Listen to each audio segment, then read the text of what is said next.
All right, let's picture this. We're in Johannesburg, the year is 2048.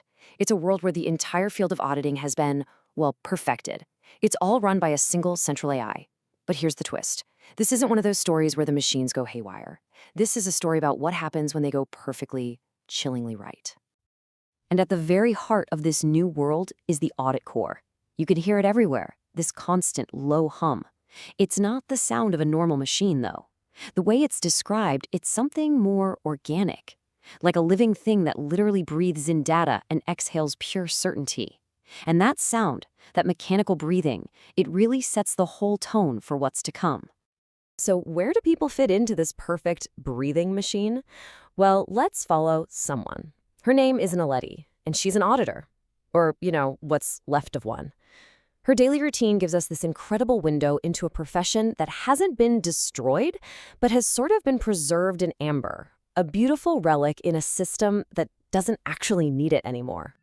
So, her day starts way before the sun is up. She doesn't wake up to an alarm clock, but to a compliance feed that gets piped directly into her wrist implant. By 5 a.m., she's at her desk, which is basically a glass box. They call it transparency, but you get the feeling it's more about containment. It's less of a workplace and more like an observation deck for a forgotten species. Now, before she's even had a chance to get a coffee, the audit core has already done an absolutely mind-boggling amount of work. It's flagged nearly 2,000 transactions from all over the world that look a little bit off. And get this isn't a weekly report. This is just what the AI knocked out while the rest of the city was sleeping.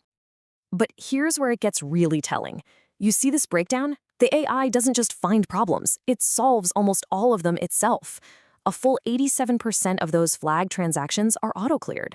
So Naledi's job must be to investigate the tricky 13%, right?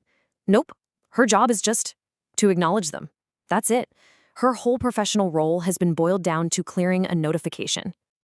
And where does she perform this vital task? In a place everyone just calls the syndicate. In this future, the big four accounting firms, Deloitte, PwC, EY, KPMG, well, they've all merged into this one corporate monolith. It's described as the last bastion for human auditors, which sounds grand, but it feels more like a fancy museum built to house a ghost. And this brings us to the next crucial point. See, human involvement hasn't been eliminated entirely. It's just been transformed.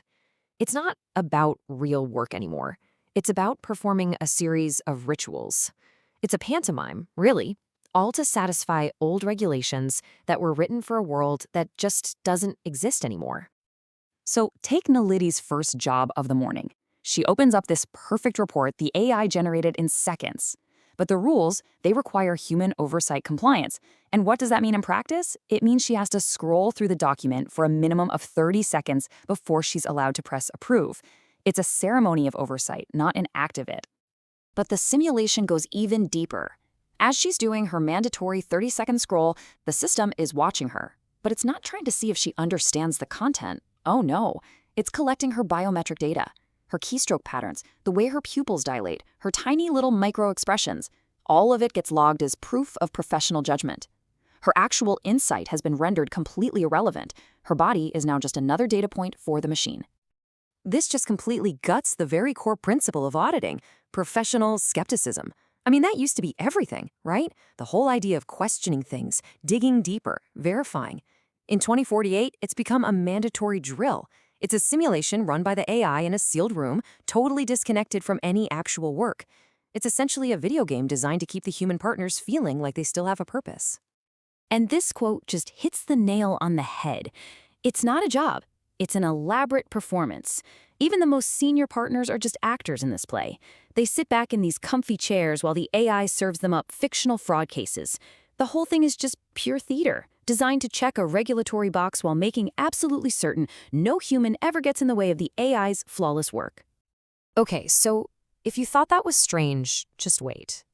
The system has become so powerful that it's no longer content with just verifying the past. It's moved on. It is now providing assurance for the future, for events that haven't even happened yet. How is that even possible? Well, the audit core can forecast a company's future earnings with over 92% certainty. Just let that sink in for a second. Auditing isn't about looking back anymore. It's about certifying what the AI has already decided will happen tomorrow. The future has basically become a settled fact. So what about evidence? That paper trail auditors used to live and die by? Well, it's gone. It's been replaced by something called probability matrices. The system doesn't need to see an actual invoice. It just calculates the mathematical probability that a correct invoice would have existed if someone had asked for it. Evidence isn't a physical thing anymore. It's purely conceptual. And this, of course, raises a massive, almost philosophical question for the whole profession. If you're giving your stamp of approval on a future that hasn't occurred, and you're basing it on evidence that doesn't physically exist, what on earth are you even auditing? The answer to that question is maybe the AI's most powerful and most disturbing function. It's called the forensic backcast. The machine can run a reverse simulation of a company's entire history to create a detailed alternate history of fraud that might have happened. It literally constructs hypothetical crimes and then treats those probabilities as legally actionable evidence. So this brings us to the end of Nalady's day and to the system's ultimate final conclusion. You see, it has achieved its goal: total efficiency, absolute certainty. But in getting there, it has completely and utterly redefined the purpose of the humans still trapped inside it. And what is that new purpose? Well, this quote comes from a mandatory training module that Nalady has to complete. The official company line is that the human's role is simply to add warmth to otherwise cold conclusions. It's not about judgment, it's not about skepticism, it's about aesthetics. You're there to make the machine's perfect, cold calculations feel a little more human. That training module ends with a simple little quiz. There's just one question. Should you override an AI conclusion? There is, of course, only one correct answer. The answer is no. You select it, you get 100%. The lesson is hammered home. Compliance is perfection. Doubt is a system error. The human element is just to agree. As Nalady finally leaves the tower for the night, she looks up and sees the corporate motto glowing against the sky: trust at machine speed. And in a way, it's the ultimate victory statement. The system did it. It created perfect, instant, frictionless trust. And all it had to do was remove the one thing that made trust necessary in the first place: human fallibility.